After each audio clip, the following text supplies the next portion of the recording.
संध्या का समय था, सूरज ढल रहा था और तलवंडी की गलियों में हल्की हल्की हवा के साथ मिट्टी की सौंधी खुशबू फैल रही थी।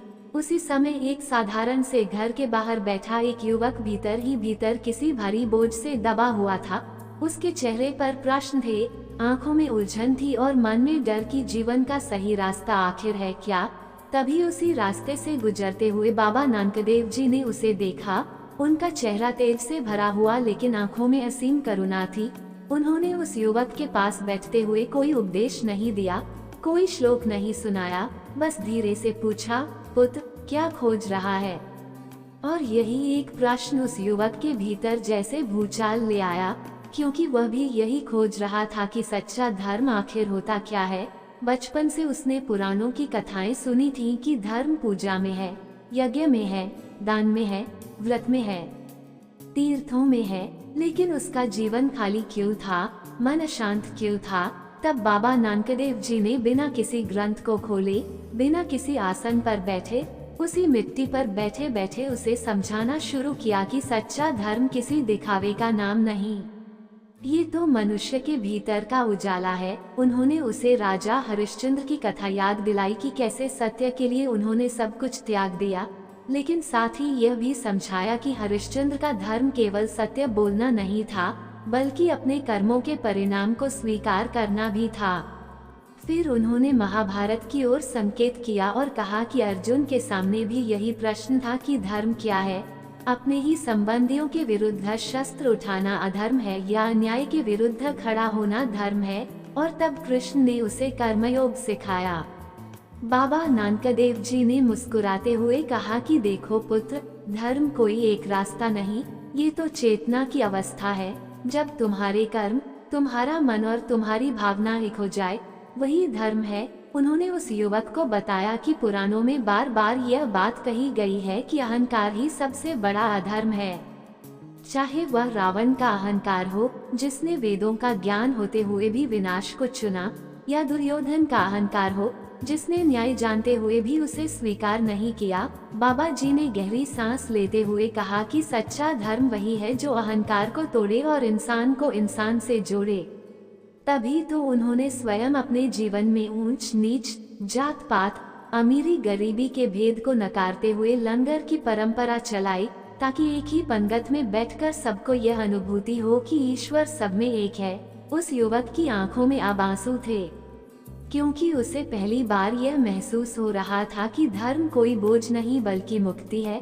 बाबा नानकदेव जी ने उसे एक और कथा सुनाई कि कैसे समुद्र मंथन में अमृत के साथ विष भी निकला था और शिव ने उस विष को पी लिया ताकि सृष्टि बच सके। और यही त्याग सच्चे धर्म का मूल है, अपने सुख से पहले दूसरों की पीड़ा को देखना। फिर उन्होंने धीरे से कहा कि अगर तुम्हारा धर्म तुम्हें कठोर बना दे, दूसरों से नफरत करना सिखा दे, तो समझ लेना कि वह धर्म नहीं, केवल पाखंड है। युवक के मन में जैसे कोई दीपक जल उठा, उसे अपने जीवन की गलतियां याद आने लगी। वह सोचने लगा कि कैसे वह रोज मंदिर तो जाता था, लेकिन घर आकर माता पिता से कठोर शब्दों में बात करता था। कैसे वह दान तो देता था, लेकिन जरूरतमंद को देखकर भी आंखें फेर लेता था। बाबा जी ने मानो उसके मन की आवाज सुन ली हो और बोले कि पुत्र, सच्चा धर्म बाहर नहीं, भीतर जन्म लेता है। पुराण कहते हैं कि मन ही मंदिर है और मन ही मुरली। अगर मन शुद्ध हो गया तो हर कर्म पूजा बन जाता है। फिर बाबा नानकदेव जी ने अपने जीवन की एक झलक उसे दिखाई। बताया कि कैसे उन्होंने सुल्तानपुर में नौकरी करते हुए भी हर तौल में ईमानदारी रखी और तेरा तेरा कहते हुए ये समझाया कि सच्चा मालिक वही है जो सबका पालनहार है। उस युवक को ये सब सुनकर ऐसा लग रहा था जैसे वर्षों से बंद कोई दरवाजा अचानक खुल गया हो। उसे लगा कि धर्म कोई दूर की चीज नहीं, ये तो उसके रोजमर्रा के व्यवहार में छिपा है। बाबा जी ने अंत में बस इतना कहा कि अगर तुम सच्चे धर्म को जानना चाहते हो तो 3 बातों को जीवन में उतार लो। नाम जपो कि मन हमेशा ईश्वर से जुड़ा रहे, तीर्थ करो कि मेहनत की कमाई से जीवन जियो, और वन छको कि जो मिले उसे दूसरों के साथ बांटो। यही पुराणों का सार है, यही वेदों की आत्मा है और यही सच्चा धर्म है। इतना कहकर बाबा नानकदेव जी उठे और आगे बढ़ने लगे। लेकिन वो युवक वहीं बैठा रहा, क्योंकि उसके भीतर अब एक नई यात्रा शुरू हो चुकी थी। उसके लिए धर्म अब नियम नहीं, जिम्मेदारी बन चुका था। पूजा अब दिखावा नहीं, प्रेम बन चुकी थी। और जैसे ही वह बाबा जी को जाते हुए देख रहा था, उसके मन में एक सवाल फिर उठा कि अगर सच्चा धर्म इतना सरल है, तो दुनिया इसे इतना कठिन क्यों बना देती है। शायद इसी प्रश्न का उत्तर बाबा नानकदेव जी अगले गांव में किसी और के जीवन को रोशन करते हुए देने वाले थे। और इसी सोच में डूबा हुआ वह युवक उठ खड़ा हुआ, ये तय करते हुए कि वह अब धर्म को किताबों में नहीं, अपने कर्मों में खोजेगा। लेकिन कहानी यही खत्म नहीं होती, क्योंकि जब उसने पहला कदम उस नए रास्ते पर रखा, तभी उसके जीवन में एक ऐसा मोड़ आने वाला था जो उसके विश्वास, उसकी परीक्षा और उसके धैर्य को पूरी तरह हिला देने वाला था। और वहीं से सच्चे धर्म की असली कसौटी शुरू होने वाली थी, जिसकी शुरुआत तो हो चुकी थी, लेकिन उसका अंत अभी दूर था। युवक ने जब उस नए रास्ते पर पहला कदम रखा तो उसे लगा जैसे पूरी दुनिया अचानक बदल गई हो। वही रास्ते, वही लोग, वही बाजार, लेकिन भीतर कुछ ऐसा जाग गया था जो पहले कभी महसूस नहीं हुआ था। अब जब वह किसी दुखी चेहरे को देखता तो उसका दिल ठहर जाता, जब किसी भूखे बच्चे को देखता तो पुराणों में पढ़ी अन्नदान की महिमा केवल शब्द नहीं रह जाती, बल्कि भीतर से आवाज आती कि यही धर्म है। और इसी यात्रा में कुछ ही दिनों बाद वह एक ऐसे नगर में पहुंचा जहां एक बड़ा यज्ञ आयोजित किया गया था। चारों ओर शंखनाद, मंत्रोच्चार, धुएं से भरा आकाश और रेशमी वस्त्रों में सजे विद्वान बैठे थे। लोग मान रहे थे कि इसी यज्ञ से उनके पाप कटेंगे और मोक्ष मिलेगा। युवक भी वहीं ठहर गया, क्योंकि उसके मन में प्रश्न था कि अगर सच्चा धर्म इतना सरल है तो ये सब आडंबर क्यों। तभी उसने देखा कि उसी यज्ञ के बाहर एक बूढ़ी स्त्री बैठी रो रही है। उसके हाथ कांप रहे थे और आंखों में भय था, क्योंकि उसका बेटा बीमार था और औषधि के लिए पैसे नहीं थे। युवक के भीतर जैसे गुरु नानकदेव जी की वाणी गूंज उठी कि अगर तुम्हारा धर्म तुम्हें कठोर बना दे तो वह पाखंड है। उसने बिना सोचे यज्ञ में चढ़ाने के लिए रखे अपने पैसे उस स्त्री के हाथ में रख दिए। उस क्षण उसे लगा कि जैसे भीतर कोई बोझ उतर गया हो।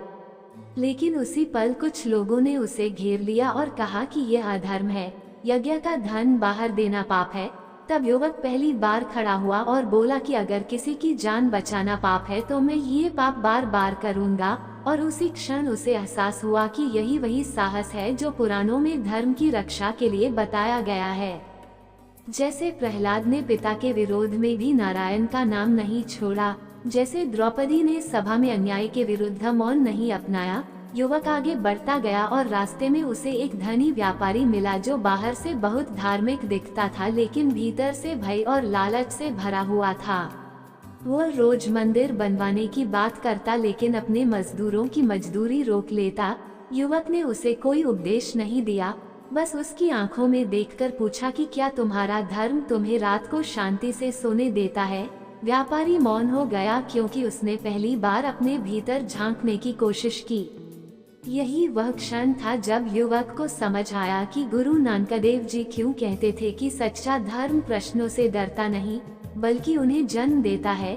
उसकी यात्रा में एक दिन जंगल भी आया, जहां उसने देखा कि कुछ साधु तपस्या के नाम पर पशुओं को कष्ट दे रहे हैं, यह मानते हुए कि इससे उनकी सिद्धि बढ़ेगी। युवक का हृदय कांप उठा और उसे रामायण की वह शिक्षा याद आई कि करुणा के बिना भक्ति अधूरी है। उसने उन साधुओं से कहा कि अगर ईश्वर सर्वत्र है तो इन जीवों में भी है। और उस दिन पहली बार उसे लगा कि सच्चा धर्म निर्भीक होता है, वह सत्ता से नहीं, सत्य से जुड़ा होता है। धीरे धीरे उसकी ख्याति फैलने लगी कि यह कोई साधारण युवक नहीं, इसके शब्दों में सच्चाई है। लेकिन वह स्वयं को न गुरु मानता था न ज्ञानी। वह तो हर रात आकाश की ओर देखकर बस यही प्रार्थना करता कि उसका अहंकार न लौटे, क्योंकि बाबा नानकदेव जी ने कहा था कि सबसे बड़ा पतन तब होता है जब इंसान खुद को धर्म का ठेकेदार समझने लगता है। एक दिन उसे एक राजा के दरबार में बुलाया गया, जहां राजा चाहता था कि वो उसके धर्म का समर्थन करे ताकि प्रजा उस पर आंख मूंद कर विश्वास करे। युवक समझ गया कि यह वही परीक्षा है जिसका उल्लेख पुराणों में बार बार आता है। जब सत्ता और धर्म का गठबंधन होता है तो सत्य का गला घुटने लगता है। उसने राजा से कहा कि धर्म किसी सिंहासन का सेवक नहीं, बल्कि सिंहासन को धर्म का सेवक होना चाहिए। दरबार में सन्नाटा छा गया। कुछ ने उसे मूर्ख कहा, कुछ ने विद्रोही, लेकिन उस क्षण युवक के भीतर कोई भय नहीं था, क्योंकि उसे लग रहा था कि गुरु नानकदेव जी उसके साथ खड़े हैं, मुस्कुराते हुए, जैसे कह रहे हों कि यही तो सच्चे धर्म की पहचान है। रास्ता आसान नहीं होगा, लेकिन सही होगा। उस रात युवक अकेला था। उसे कारागार में डाल दिया गया। अंधेरे में बैठा वह अपने जीवन पर सोचता रहा। उसे लगा कि क्या ये सब करना आवश्यक था? क्या वह चुप रहकर भी जी सकता था? तभी उसे गीता की वह पंक्ति याद आई कि स्वधर्म में मरना भी श्रेष्ठ है, और उसकी आंखों से आंसू बह निकले, क्योंकि अब धर्म उसके लिए विचार नहीं, अनुभव बन चुका था। अगले दिन जब उसे कारागार से बाहर निकाला गया तो उसने देखा कि वही लोग जो कल उसे दोष दे रहे थे, आज उसके लिए खड़े थे, क्योंकि उन्होंने पहली बार किसी को बिना स्वार्थ सत्य बोलते देखा था। युवक समझ गया कि सच्चा धर्म धीरे चलता है लेकिन दूर तक जाता है, और इसी यात्रा में उसे ये भी समझ आया कि धर्म कोई मंजिल नहीं बल्कि सतत चलने वाला मार्ग है। हर दिन नई परीक्षा, हर दिन नया निर्णय, हर दिन अपने भीतर के अंधकार से संघर्ष। और जब वह एक नए नगर की ओर बढ़ रहा था, उसके मन में एक ही प्रश्न गूंज रहा था कि क्या वह आने वाली सबसे कठिन परीक्षा में भी इस सच्चे धर्म को थाम पाएगा? क्योंकि सामने जो आने वाला था वह न केवल उसके विश्वास बल्कि उसके प्राणों की भी परीक्षा लेने वाला था। और यहीं से उसकी कथा एक ऐसे मोड़ पर पहुंचने वाली थी जहां सच्चा धर्म केवल शब्दों में नहीं बल्कि बलिदान में परखा जाने वाला था, जिसकी शुरुआत तो हो चुकी थी लेकिन उसका परिणाम अभी अधूरा था। कारागार से बाहर निकलने के बाद युवक का जीवन पहले जैसा नहीं रहा। अब वह जहां भी जाता लोग उसे पहचानने लगे। कोई उसे साधु कहता, कोई विद्रोही, कोई पागल तो कोई सच्चे धर्म का पथिक। लेकिन वह स्वयं को बस एक साधारण इंसान मानता रहा, ठीक वैसे ही जैसे बाबा नानकदेव जी स्वयं को कहते थे।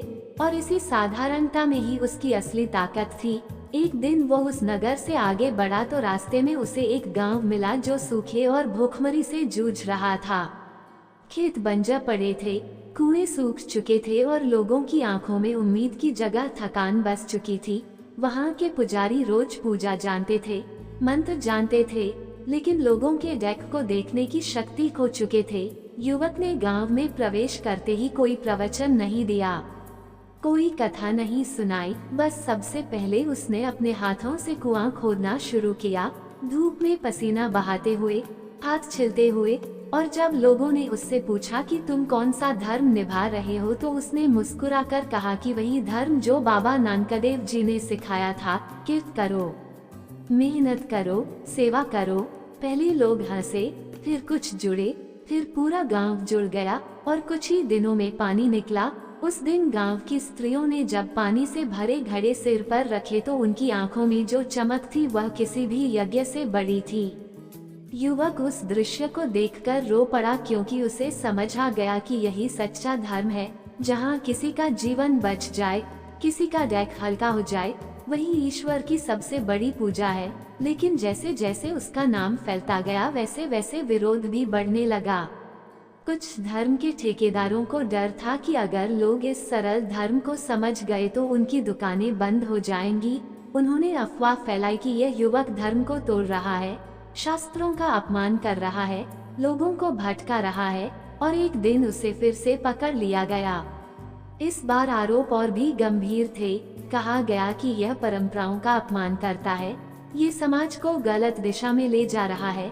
युवक चुप रहा, क्योंकि उसे याद था कि गुरु नानकदेव जी ने भी कई बार मौन को ही सबसे बड़ा उत्तर माना था। उसे एक सभा में लाया गया जहां विद्वान बैठे थे। उन्होंने उससे पूछा कि बताओ, सच्चा धर्म क्या है? युवक ने गहरी सांस ली, अपने भीतर झांका और फिर बोला कि सच्चा धर्म वह है जो मनुष्य को मनुष्य से जोड़ दे, जो डर से नहीं प्रेम से चले, जो भूखे को रोटी दे, नंगे को वस्त्र दे, टूटे मन को सहारा दे, जो ईश्वर को मंदिर में नहीं बल्कि हर सांस में महसूस कराए। सभा में सन्नाटा छा गया। क्योंकि यह उत्तर शास्त्रों से नहीं बल्कि अनुभव से निकला था। कुछ विद्वान क्रोधित हुए, कुछ की आंखें नम हो गईं, और वहीं बैठे एक वृद्ध ने धीरे से कहा कि यह वही धर्म है जिसे वेदों ने आत्मा कहा, उपनिषदों ने सत्य कहा और गुरु नानक देव जी ने जीवन बनाकर दिखाया। युवक को छोड़ दिया गया, लेकिन उसके भीतर एक अजीब सा डर जन्म लेने लगा। डर कि कहीं उसका अहंकार वापस न आ जाए, इसलिए वह अक्सर अकेले बैठकर अपने मन से बात करता, खुद को याद दिलाता कि वह कोई अवतार नहीं, कोई महान नहीं, बस एक साधक है। एक दिन उसे खबर मिली कि उसी राजा ने जिसने उसे कारागार में डलवाया था, अब अपने ही अहंकार और भय में घिरकर बीमार पड़ गया है। लोग उसे छोड़ चुके हैं। तब युवक के भीतर बदले की कोई भावना नहीं आई, बल्कि वह उसी राजा के पास गया, उसके सिरहाने बैठा, उसके माथे पर हाथ रखा और कहा कि डर छोड़ दो। सच्चा धर्म डर नहीं देता। राजा की आंखों से आंसू बह निकले, क्योंकि पहली बार किसी ने उससे कुछ मांगा नहीं, केवल दिया था। उस क्षण युवक को समझ आया कि क्षमा भी धर्म का उतना ही बड़ा स्तंभ है जितना सत्य। उसकी यात्रा आगे बढ़ती रही। रास्ते में उसे ऐसे लोग मिले जो टूट चुके थे। कोई अपने प्रिय को खो चुका था, कोई धोखे से घायल था, कोई जीवन से हार चुका था, और वह सबको यही सिखाता कि डैक ईश्वर की सजा नहीं, बल्कि आत्मा को मजबूत करने की प्रक्रिया है। जैसे सोना आग में तपकर ही शुद्ध होता है, जैसे ध्रुव को बाल्यावस्था में ही तप से गुजरना पड़ा, जैसे मीरा को समाज के ताने सहने पड़े, वैसे ही हर साधक को अपने हिस्से का अंधेरा पार करना पड़ता है। लेकिन इसी अंधेरे में सच्चे धर्म का दीपक जलता है। धीरे धीरे युवक बूढ़ा होने लगा, बाल सफेद हो गए, चाल धीमी हो गई, लेकिन आंखों की चमक वैसी ही रही। एक दिन वो उसी जगह लौटा जहां कभी बाबा नानक देव जी ने उससे पहला प्रश्न पूछा था, क्या खोज रहा है। वो वहीं बैठ गया, मिट्टी को छुआ, आंखें बंद की और मुस्कुराया, क्योंकि अब उसे उत्तर मिल चुका था। वह जान गया था कि सच्चा धर्म खोजने की चीज नहीं, जीने की चीज है। और जब उसने आंखें खोली तो वहाँ कुछ युवक बैठे थे, उन्हीं सवालों के साथ जिन सवालों के साथ वह कभी बैठा था। उसने उन्हें कोई लंबा उपदेश नहीं दिया, बस इतना कहा कि अगर तुम धर्म को जानना चाहते हो तो अपने भीतर झांकना शुरू करो और दूसरों के डैक को अपना मानो। वही रास्ता तुम्हें वहां ले जाएगा जहां बाबा नानक देव जी खड़े मिलेंगे, मुस्कुराते हुए, करुणा से भरे हुए। कहानी यही पूरी हो जाती अगर धर्म केवल शब्द होता, लेकिन क्योंकि धर्म जीवन है, इसलिए ये कहानी आपके साथ आगे बढ़ती है, आपके हर निर्णय में, आपके हर कर्म में। और आज जब आप ये कथा सुन रहे हैं तो शायद ये केवल कहानी नहीं रही, बल्कि एक आईना बन गई है, जिसमें आप खुद से पूछ सकते हैं कि आपका धर्म आपको इंसान बना रहा है या पत्थर। अगर यह कहानी आपके दिल को छू गई हो, अगर कहीं ना कहीं आपने खुद को इसमें पाया हो, तो इस वीडियो को लाइक जरूर करें, चैनल को सब्सक्राइब करें ताकि ऐसी ही प्रेरणादायक कथाएं आप तक पहुंचती रहें। और कमेंट में वाहेगुरु जरूर लिखें, क्योंकि वही नाम हमें बार बार याद दिलाता है कि सच्चा धर्म प्रेम है, सेवा है और इंसानियत है।